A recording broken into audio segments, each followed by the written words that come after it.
Hello and welcome back to the channel. In this video, we are going to build a really interesting hands-on project using Gemini Embedding 2, Google's first natively multimodal embedding model which was released recently. Traditionally, embedding systems are mostly focused on text. So, if you wanted to build a semantic search over text, text embeddings worked really well. But the moment you want to work across multiple data types like images, audio, documents or videos, things become more complicated. You often need separate pipelines, maybe one model for text, another for images, another process for audio, and then some custom logic to connect everything together. That setup works, but it becomes messy very quickly. This is where Gemini Embedding 2 becomes interesting. In case you are interested in learning GenAI, we have a platform where you can learn it for free. You find the link in the description or you can click the I button here. Google introduced it as a natively multimodal embedding model, which means different kinds of content can now be mapped into same vector space. That is a big shift because now instead of saying this is my text pipeline, this is my image pipeline, and this is my document retrieval pipeline, you can start thinking in a much more unified way. A piece of text, an image, a PDF, an audio clip, or even video segment all can be presented as embeddings in a shared semantic space.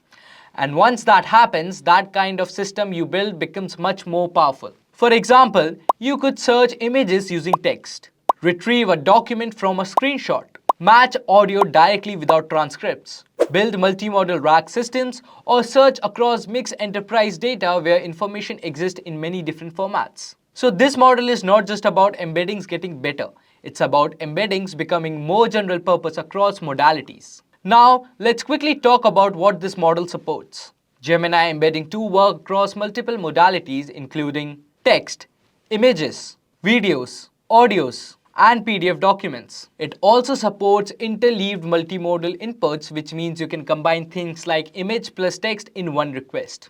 That's useful because sometimes meaning comes not from one modality alone, but from the relationship between them. Another nice feature here is flexible output dimensionality. The default embedding size is large and information rich, but the model also allows smaller dimensional outputs. That matters because in real-world system, there is always a trade-off between retrieval quality, storage cost, and search speed. So, depending on your use case, you can choose a higher dimensional embedding for better quality or a smaller one if you want a lighter and faster system. Now, let's talk about the project that we will build.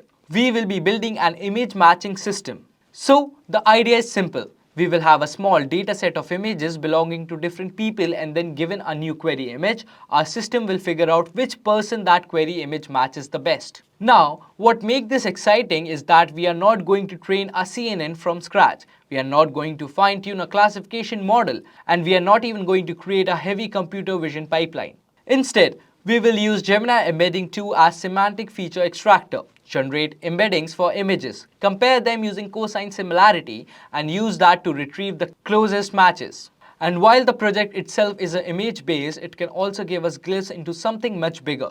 Because Gemini Embedding 2 is not just an image embedding model, it's a multimodal embedding model, which means it can represent text, images, videos, audios, and documents inside a single shared embedding space. Let's get started. In our project, we will use 3072 dimensional embedding, which gives us a strong semantic representation of image matching.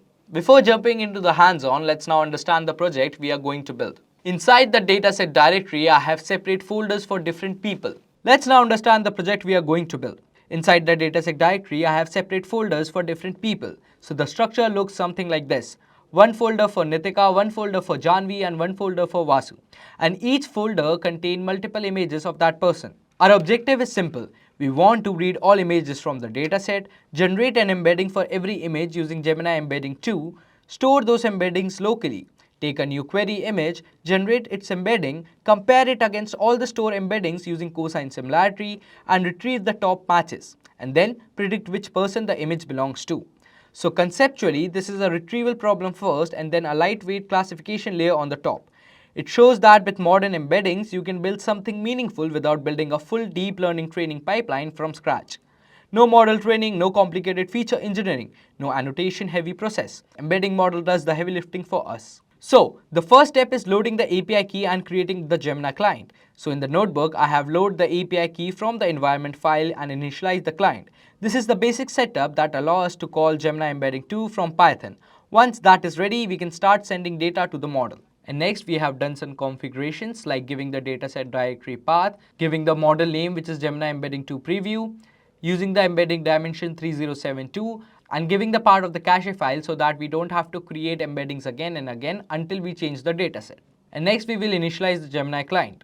Now I have created some helper function which take inputs like JPG, JPEG, PNG, WebP, which take the path and find the files, check their data types, normalize the vector, find the cosine similarity, show the images, and finally creating the embeddings using Gemini Embedding 2. So now let's load our dataset. So I have created a function which take the dataset directory path, mark label as the folder name, and map those images inside the folders with the label. So we found total images 151, labels found were Janvi, Nitika and Vasu. All the three folders we have created. And now final step, let's build the embeddings. So I have created a function which take the path of the dataset, take the path of the cache file where our embeddings will be stored, and here I have given the parameter force rebuild as false. So once we give the path, our embeddings will be created, and here are the embeddings. So after running this cell, our embeddings will be created, and there are total 151 embeddings, which is equal to the number of images we have given. So now to find the best matches, I have created a function which take the part of the query image and then returns top 5 similar results. So first it will take the part of the query image and create embeddings and then find the cosine similarity between all the images and the query images and give the result to us. And now the function predict person, and this function will return the name of the person. So we are done with the setup. Now let's try out our image matching system. I have given my query image path here and it will return the top 2 most relevant result to us. So let's try it out.